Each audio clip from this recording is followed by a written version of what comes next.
हाड़ौती का गौरव और जीवन रेखा माने जाने वाला कोटा बैराज अपनी दुर्दशा पर आंसू बहा रहा है। 65 साल का होने जा रहा यह बैराज पिछले 15 वर्षों से मरम्मत को तरस रहा है, जिसकी जर्जर हो चुकी रेलिंग कभी भी बड़े हादसे का सबब बन सकती है। आलम यह है कि रेलिंग से सरिये तक साफ दिखाई देने लगे हैं, लेकिन जल संसाधन विभाग इसकी मरम्मत और सुरक्षा पर कोई ध्यान नहीं दे रहा है। पिछले कई वर्षों से इस पुलिया पर आवाजाही बंद होने के बावजूद लोग टूटी फूटी रेलिंग पर झुककर बैराज के खुले गेटों को देखने आते हैं। लगातार बारिश और पानी की आवक बढ़ने से इन दिनों बैराज के गेट खुलने का सिलसिला जारी है, जिससे यहां भीड़ लगने लगी है। ऐसी खतरनाक स्थिति में भी प्रशासन का इस ओर बिल्कुल ध्यान नहीं है, जो कभी भी बड़ी दुर्घटना को न्योता दे सकता है।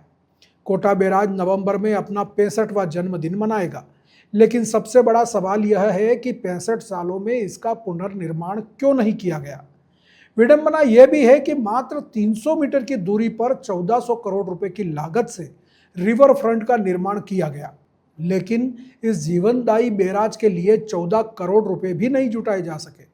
यह कांग्रेस सरकार की उपेक्षा पर एक बड़ा प्रश्न चिन्ह भी लगाता है। कोटा बैराज 64 वर्षों से राजस्थान और मध्य प्रदेश की 6.5 लाख हेक्टेयर भूमि को सिंचित कर रहा है। साथ ही कोटा, बूंदी और भीलवाड़ा शहरों की प्यास भी बुझा रहा है। कोटा सुपर पावर थर्मल को बिजली उत्पादन में मदद करने के साथ साथ उत्तरी ग्रिड को भी रोशन कर रहा है। इसके बावजूद पिछले 15 वर्षों से इसके रख रखाव पर कोई ध्यान नहीं दिया गया, जिससे इसकी हालत दिन ब दिन बिगड़ती जा रही है। जल संसाधन विभाग को मरम्मत के लिए पर्याप्त बजट नहीं मिल रहा है, जिससे बांध के 19 गेटों की मरम्मत भी नहीं हो पा रही है।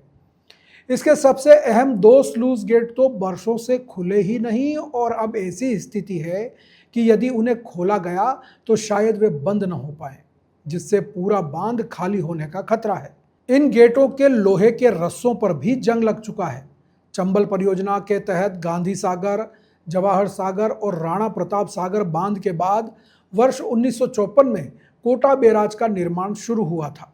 इसका उद्घाटन 20 नवंबर 1960 को प्रथम प्रधानमंत्री जवाहरलाल नेहरू ने किया था, लेकिन अब यह उपेक्षा का शिकार नजर आ रहा है। पर एक तो आवाजाही आपने बंद कर रखी है। जी सर। उसके बाद भी यहाँ पर पब्लिक घूमती हुई नजर आती है।